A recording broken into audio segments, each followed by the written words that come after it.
बिस्मिल्लाहिर्रहमानिर्रहीम। अस्सलाम वालेकुम। Welcome back to my channel.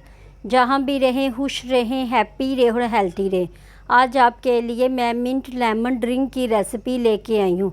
बाज़ार से जब हम पुदीना लाते हैं या तो फ्रिज में पड़े पड़े ख़राब हो जाता है या हम इसकी चटनी बनाकर खा लेते हैं। आज मैं आपको इसका सही इस्तेमाल करने का तरीका बताऊँगी।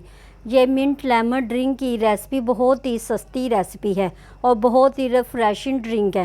रेसिपी को एंड तक ज़रूर देखिएगा। अगर रेसिपी पसंद आए तो इसे लाइक भी कर दे और मेरे चैनल को सब्सक्राइब भी कर दे। चले रेसिपी स्टार्ट करते हैं। सबसे पहले हमने एक गट्ठी पुदीने की लेकर इसके पत्तों को लैदा कर लेना है और इसकी डंडियों को डिस्कार्ड कर देना है। पत्तियों को धोकर अच्छी तरह से इनको ब्लेंडर में डालकर ब्लेंड कर लें। जब अच्छी तरह से ब्लेंड हो जाए तो किसी बोल में छाननी रखकर इसको छाननी की मदद से छान लें। छिलकों को डिस्कार्ड कर दें। हमारे पास एक पूर जूस आ गया है। अब हम इसको एक साइड पे रखते हैं। एक कढ़ाई लेंगे और इसमें 1 कप चीनी शामिल कर दें।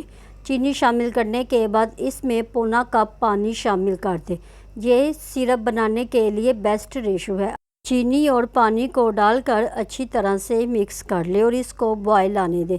जब आप देखेंगे चीनी अच्छी तरह से हल हो गई है तो इसमें पुदीने का जो जूस हमने निकाल कर रखा था वो इसमें शामिल कर दें और इसमें 1/4 टीस्पून ग्रीन कलर शामिल कर दें।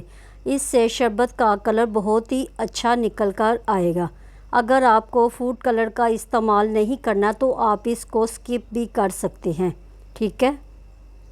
इसके टेस्ट को मज़ीद बढ़ाने के लिए अब हम इसमें 1/2 टीस्पून ज़ीरा पाउडर शामिल करेंगे और साथ ही इसमें 1/2 टीस्पून काला नमक का इस्तेमाल करेंगे। इन तमाम चीज़ों को डालकर अच्छी तरह से मिक्स कर लें। आहिस्ता आहिस्ता इसमें बॉयल आता जाएगा और इसमें एक जाग बनती जाएगी। आपने किसी चम्मच की मदद से इस जाग को डिस्कार्ड कर देना है। 15 से 20 मिनट तक आप देखेंगे कि हमारा शरबत बनना शुरू हो गया है और ये थिक भी होना शुरू हो गया है। आप चम्मच को उल्टा करके देखें। ये बेस्ट तरीका है इसका चेक करने का। हमारा शरबत बिल्कुल डन हो गया है। आप जिस कदर इसको गाढ़ा करेंगे ये बहुत ही बेहतरीन बनकर रेडी होगा। अब हम इसका चूल्हा बंद कर देते हैं और इसको ठंडा करने के लिए रख देते हैं, ठीक है। जब ये अच्छी तरह से ठंडा हो जाए तो अब हम इसको किसी बोल में शामिल कर देते हैं। आप इसकी कंसिस्टेंसी देख लें। ये बहुत ज़्यादा ठंडा हो जाएगा तो और ज़्यादा थिक हो जाएगा, ठीक है। इसको प्रिज़र्व कैसे करना है, इसको देर तक महफूज करने के लिए हम इसमें लेमन जूस का इस्तेमाल करेंगे। मैंने 1/4 कप लेमन जूस इसमें शामिल कर दिया है और इसको अच्छी तरह से मिक्स कर लें। अब आप इसको 15 से 20 दिन तक फ्रिज में रख सकते हैं, ठीक है।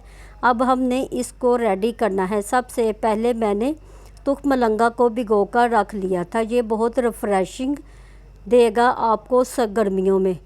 इसका एक टेबल स्पून ग्लासेस में शामिल कर दें और इसी के साथ 1.5 सारी बर्फ़ भी इसमें शामिल कर दें। अब हमने जो मिंट और लेमन का जूस बनाकर रेडी किया है उसके 2 टेबल स्पून एक गिलास में शामिल कर दें, ठीक है। मिंट और लेमन का जूस डालने के बाद अब हम इसमें ठंडे पानी का इस्तेमाल करेंगे, ठीक है। तमाम ग्लासेस में ठंडा पानी डालने के बाद इसको किसी चम्मच की मदद से अच्छी तरह से मिक्स कर लें। ये हमारा मिंट और लेमन का मज़ेदार ड्रिंक बनकर रेडी हो गया है। बहुत ही झटपट और बहुत ही सस्ते में ये ड्रिंक बनकर रेडी होगा। अब मैं इसमें कुछ लेमन के स्लाइस ऐड करूँगी, लेकिन ये बिल्कुल ऑप्शनल है। अगर आप इसको ना डालना चाहें तो आप इसको स्किप भी कर सकते हैं, ठीक है। बहुत ही बजट फ्रेंडली रेसिपी है। रेसिपी को ज़रूर ट्राई करना। बहुत ही रिफ़्रेशिंग ड्रिंक बनकर रेडी हुआ है। इस तपती लू में आपको इसका बहुत ही फ़ायदा हासिल होगा। आप अपने बच्चों को भी ये बना कर दें। आपको ये रेसिपी ज़रूर पसंद आएगी। अगर आपको ये रेसिपी पसंद आए तो मुझे कमेंट बॉक्स में भी ज़रूर बताना। अगर आप मेरे चैनल पर नए हैं, मेरे चैनल को अभी तक सब्सक्राइब नहीं किया तो मेरे चैनल को सब्सक्राइब करें, लाइक करें, शेयर करें। बेल आइकन के बटन को ज़रूर प्रेस किया करें ताकि हर आने वाली वीडियो आप तक पहुंच सके। मिलते हैं नई रेसिपी के साथ। दुआओं में हमेशा याद रखिएगा। अल्लाह हाफिज़।